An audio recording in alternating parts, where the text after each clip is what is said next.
Au sommaire de votre actualité locale, J-1 avant le passage du Tour de France en Auvergne. Dans un instant, reportage à Superbès à la veille de l'étape Aigurande-Superbès. À Issoire aussi, on se prépare pour l'arrivée du Tour dimanche. C'est ce que vous verrez dans le petit journal d'Issoire. Et puis dans le reste de l'actualité, la grande métropole entre Clermont et Vichy commence à se dessiner. Les principaux élus se réunissaient aujourd'hui. La grande boucle va donc faire un crochet par l'Auvergne. Demain, la 8e étape du Tour de France 2011 emmènera les coureurs d'Aigurande à Superbès, dans la station du Sancy.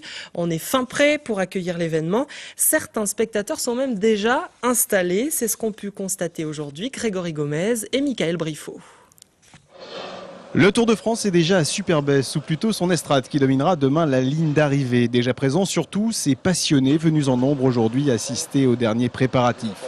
Face au lac des Hermines, ils sont nombreux les aficionados de la grande boucle, plus de 250 camping-cars recensés cet après-midi. Au sein du campement, on retrouve ses amis venus du sud-ouest dès hier. Ceux-là sont certains de ne pas rater l'arrivée à Superbès. Ce matin, on a fait un petit tour, on est monté au col par les télésièges. Et puis là, nous continuons avec de l'entrecôte, le vin du pays, le saumon, nous faisons la fête. Vous l'avez compris, déjà pas mal d'activités ici à Superbès à 24 heures de l'arrivée du Tour de France. Derrière moi, la longue rampe d'accès à Superbès, une montée qui pourrait être le juge de paix de la 8e étape demain. Et après Superbès, dimanche, la 9e étape partira d'Issoire pour rejoindre Saint-Flour. Allons voir justement du côté d'Issoire. La commune s'est parée aux couleurs du Tour. Voici le petit journal d'Issoire préparé par Valérie Guinard et Julien Velay.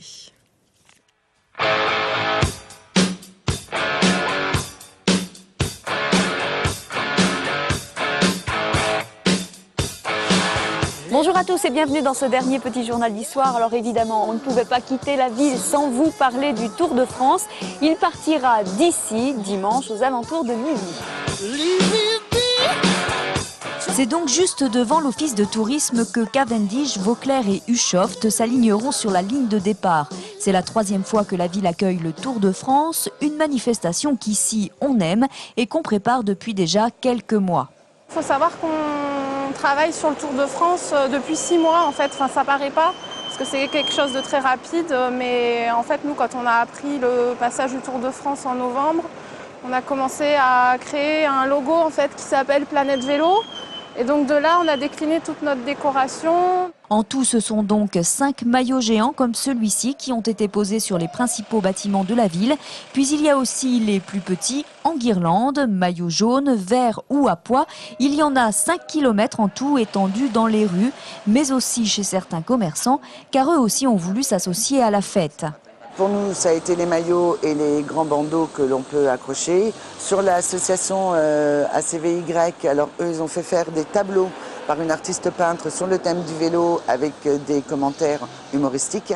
Et la 3e association Robert Vizial, elle fait gagner un vélo pour le Tour de France. Pour accueillir les quelques 10 000 spectateurs attendus pour ce départ du Tour de France, les commerçants ouvriront exceptionnellement leurs portes le dimanche, tout comme pour le départ de la Mondo Vélo.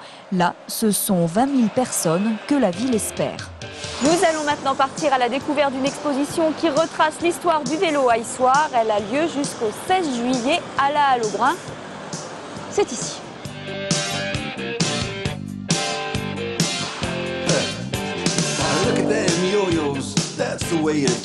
Si tout se passe bien, les vélos sur lesquels les coureurs partiront devraient être plus récents.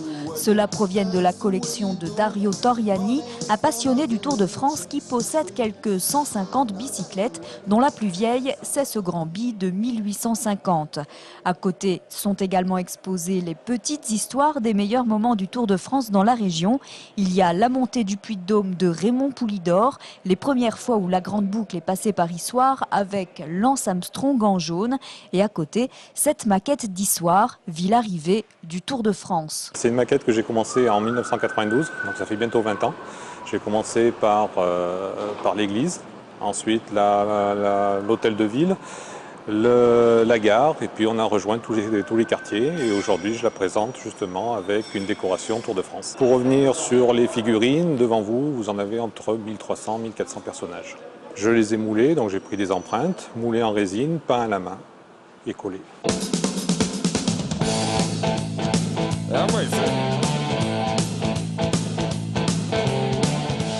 Ce petit journal d'histoire est maintenant terminé. Encore une petite info de dernière minute. La ville recherche une centaine de bénévoles pour la Mondo Vélo. Il suffit de téléphoner à la mairie pour les personnes intéressées. Voilà, et bien moi je vous dis au revoir et je vous souhaite un très bon Tour de France. Et j'ajoute, pour en rester avec le Tour de France, que la grande boucle sera encore en Auvergne. Lundi, les coureurs feront leur journée de repos au Lioran dans le Cantal avant de partir en direction du Tarn mardi. Dans le reste de l'actualité locale, un pas de plus a été fait vers la grande métropole Clermont-Riom-Vichy. Les 3 principales communes viennent toutes les 3 d'adhérer à l'agence d'urbanisme Clermont Métropole pour développer des coopérations entre elles. Et ce midi, les élus de droite comme de gauche ont tenu à montrer leur unité devant la presse. Cécile Finot. Discuter et travailler ensemble, c'est bien là l'objectif de Clermont, Riom et Vichy en adhérant à l'agence d'urbanisme Clermont Métropole. Les villes et les communautés d'agglomération veulent penser le développement du territoire de façon harmonieuse et ouverte. Peut-être d'autres viendront d'ailleurs à nos côtés, on le souhaite en tout cas, sous une forme totalement non institutionnelle. Il n'est pas question d'instaurer des carcans, des contraintes à quelques communes que ce soit, mais de travailler ensemble à des projets communs de développement économique, culturel, sportif, etc.